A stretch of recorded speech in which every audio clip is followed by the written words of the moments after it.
Over the past couple of years, I've been building a database on dividendology.com of covered call ETFs that give you in-depth data you can't find on traditional software on how these different funds are structured, and this tool has been downloaded well over 10,000 times. It's been a huge hit, and while this tool has provided incredible insight into these American option income ETFs, one question that I continue to get is, when will we have one for European option income ETFs and ETPs? That's a great question because a lot of these funds are really growing in popularity in European markets. For example, take a look at IncomeShares. Their cumulative fund flows have grown substantially over the last couple of years. Well, today I'm happy to officially release the Dividendology European Option Income ETF and ETP database. This is another database with in-depth data on your European options for option income. And while I know it looks like there's a lot going on here, there is some incredibly important information that you would need to know when researching these funds. And some of the key metrics here are actually going to be different from our traditional option income ETF database. So today's video is going to be a very important educational breakdown. And I want to say thank you to IncomeShares for sponsoring this educational breakdown. They've really been leading the charge when it comes to education around these funds. And while there's now over $8 billion in assets under management for these funds, 42 of the 83 funds in this database were launched in 2026, and 61 out of the 83 are under 2 years old. So it's easy to understand why there's a need for education when these funds are so new. So let's study how these funds are structured to see what it looks like when you put your capital at risk. And keep in mind, past performance is not indicative of future results. So let's start by using some IncomeShares ETPs as an example. Now, the first thing you'll notice is I said ETP, not ETF. What's the difference? And that's an important question. This is one of the biggest difference between European and US markets. What you need to understand is UCITS has diversification rules. Now, I just used an important word, UCITS. What does that mean? Well, this is a European regulatory framework for investment funds, similar to a strong consumer protection standard for either mutual funds or ETFs in the US. So it's basically a regulatory classification. But UCITS makes diversification rules make single asset income funds nearly impossible. It doesn't restrict options, but it does restrict options on single issuer concentration. However, there is a workaround for this,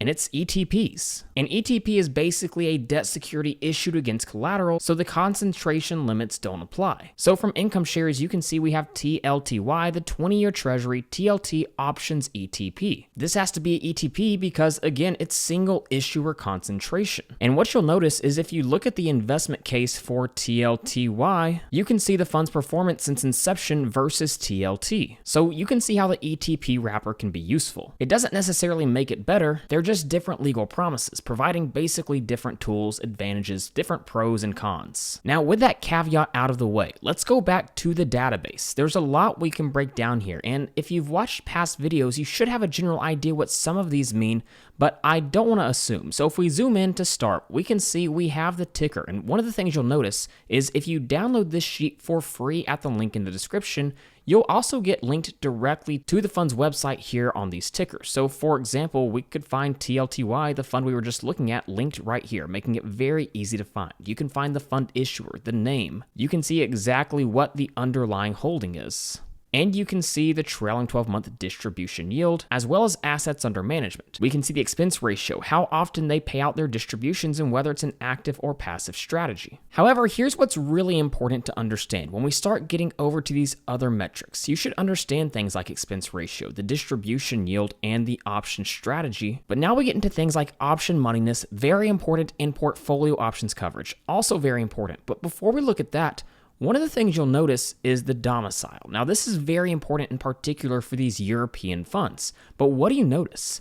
The vast majority of them are Ireland domicile. Why is that the case? There's a lot of European countries. Why are so many Ireland? 79 of the 83 funds are Irish. Now, the domicile is relatively simple. It's where the product is legally established and regulated, and believe it or not, this is actually very important. While IncomeShares is run out of London, the products are Irish legal entities supervised by the Central Bank of Ireland. Why would they do that? Well, the core reason is the tax treaty. An Irish domiciled fund collecting US dividends pays 15% withholding under the US-Ireland treaty rather than the 30% default. That's very important to understand. For reference, on a US equity portfolio, that difference is worth roughly 0.2% per year, which is more than what a lot of products charge in total fees. So IncomeShares launching most of their products in Ireland is absolutely intentional, and you could certainly argue this gives them some advantages. Ireland now holds around 78% of European ETF assets, and 95% of new European ETF launches in 2024 were Irish domiciled. So while this is a metric that a lot of people would glance over initially, you can see this is important. Now let's take a minute to come back over here and talk about options moneyness. I've talked about this before and why it's so important, but again, you can't miss this either. Different funds have different option strategies, and different option strategies have different pros and cons. For example, on IncomeShares website, they have a guidebook that is incredibly educational into how these funds actually work. And one of the things they point out is a couple of the strategies they typically use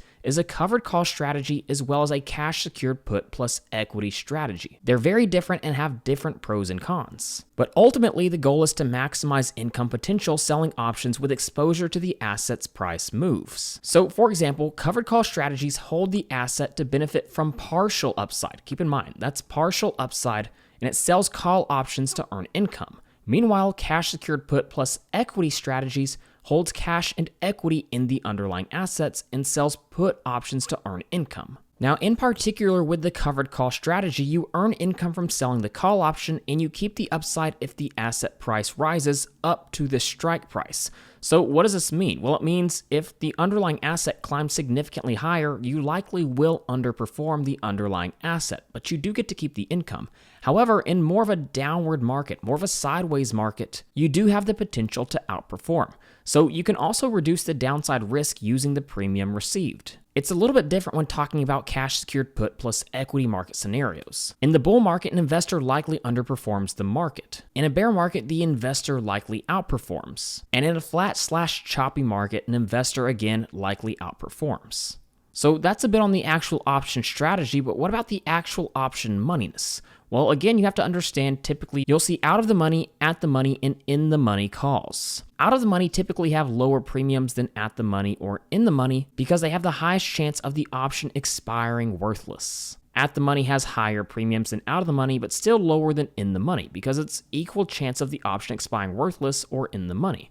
And then in the money typically has the higher premiums. But this is because option is already above the strike price or below the strike price and can be exercised. And then we need to talk about portfolio options coverage, perhaps the most important. You can see this listed for all the ETPs and ETFs in this database. And typically it's going to be close to 100%. Why is that the case?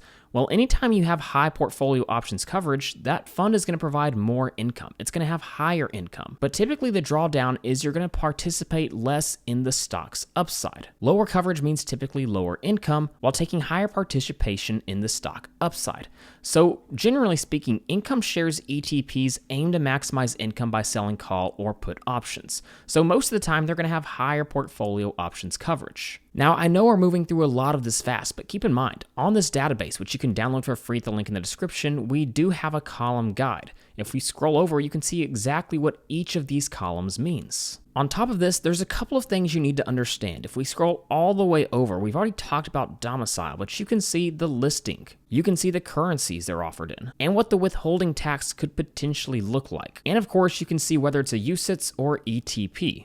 So let's look at one more example. If we go ahead and zoom back in, let's pick a fund from IncomeShares. If we start to scroll down, maybe we want to look at a fund somewhat like GLDI. We can get the breakdown. We can see it's focused on commodities, specifically gold, with a distribution yield of roughly 12%, and AUM for this one has climbed quite a bit. The expense ratio is 0.35%, and a monthly distribution payout. Portfolio options coverage is around 100%. And we can see the exact strategy they're using in the option moneyness. They're writing weekly out of the money covered calls on the underlying ETF. So based off that information, we can know what type of market environments are optimal for this fund. If we scroll over, we can see it has an Ireland domicile. And if we scroll all the way back over, we can just pull it up on the fund webpage. And if we scroll down, you can see the key information that we already had listed on the database. database. So IncomeShares has a multitude of different products. They have featured products like SpaceX and memory options ETPs, single stock ETPs, diversified ETPs, which are quite interesting, and perhaps my personal favorites would be the commodities, because otherwise you couldn't really produce income from these asset classes,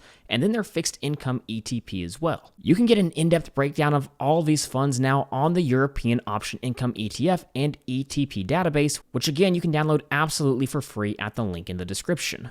So again, I want to say thank you to IncomeShares for sponsoring this educational breakdown. I'd highly suggest you check out their site and click on their income guide if you want more insights into how these funds actually work. But with all that being said, thank you guys so much for watching, and please don't forget to like and subscribe to the channel.